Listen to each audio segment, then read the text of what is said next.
Eccoci qua cari amici, fiera auto d'epoca a Padova, oggi 24 ottobre del 2020, tempo di Covid, e facciamo vedere la panoramica qua del piazzale. Ho ancora da visitare un padiglione io in questo momento e cerchiamo di portare a casa traccia di auto ben visibili in esposizione all'aperto. Qua abbiamo una Giulia, un Alfa Romeo Giulia Super che è stata venduta. D'altronde queste sono ancora le auto più appetibili, nel senso che si possono ancora portare via. Come vedete è stata venduta. Eccola qua. Eccola qua. La dedichiamo qua all'amico Alessio, Matteo e tutti gli appassionati di Alfa Romeo Giulia. Solo un pochino. Eccola qua, Pochino.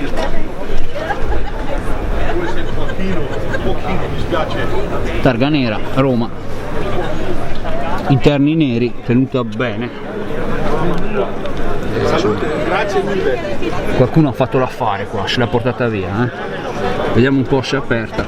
È aperta, ve la faccio vedere. Eccola qua, bellissima.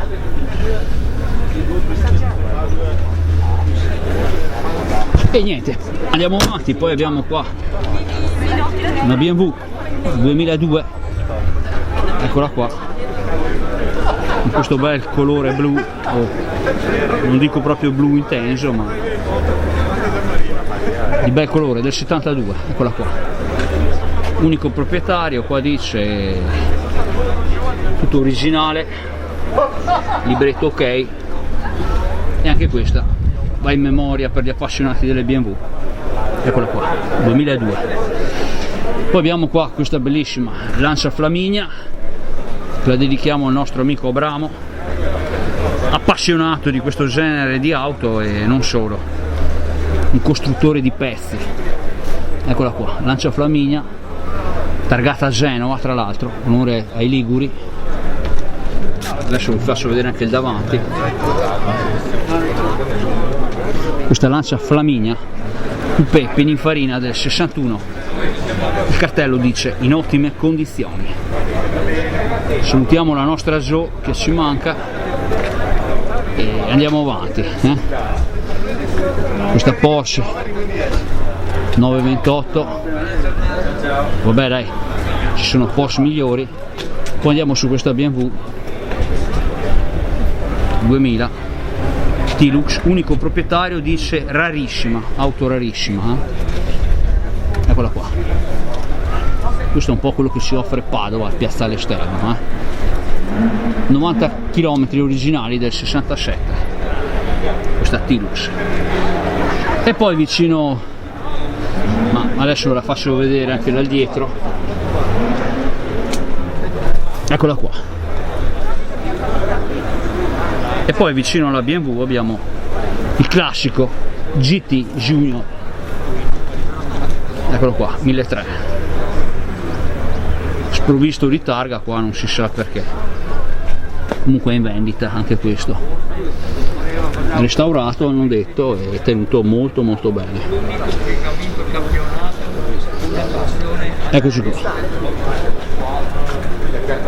è stata restaurata totalmente quest'auto, così dice il cartello. Poi qua abbiamo una Mercedes e poi abbiamo un'altra BMW qua, 2002, anche questa bella, si porta a casa in memoria, eccola qua, e anche questa va in archivio. Appassionati qua di auto storiche, eccola qua. E poi appassionati qua di vecchie Fiat, abbiamo una Fiat 1100 qua, il bravissimo Max, eccola qua, 1100, è del 1954, eccola qua, bellissima anche questa, finisce anche questa in memoria, eccola qua. Prezzo richiesta sugli 11.000 euro, interessante, prezzo impegnativo chiaramente. sicuramente. Poi abbiamo qua un duetto, insomma, del 1990 in buone condizioni, targage eccetera eccetera. Dai, vi ho fatto vedere un po' così, traccia di piazzale. Ecco qua, appassionati così di auto storiche. Concludiamo con quest'altra BMW. Ecco qua, targata a Roma, eccola qua. Poi abbiamo qua un duetto coda tronca del 75, restaurato totalmente, BMW CSI del 74, 72.000 km, ha pure l'aria condizionata questa. Ragazzi, dai, vi ho fatto vedere un po' il tutto. Salutiamo laggiù tutti gli appassionati del canale del Marvin eccetera eccetera, e tutti quelli che commentano. Saluto Tommasi da Bari, Michelino, tutti quelli che dimentico, Ercole eccetera eccetera, e via andare. Alla prossima, salutiamo Imone, Riccardo e tutti quanti. Alla prossima, adesso si va a mangiare qualcosina. Ciao a tutti.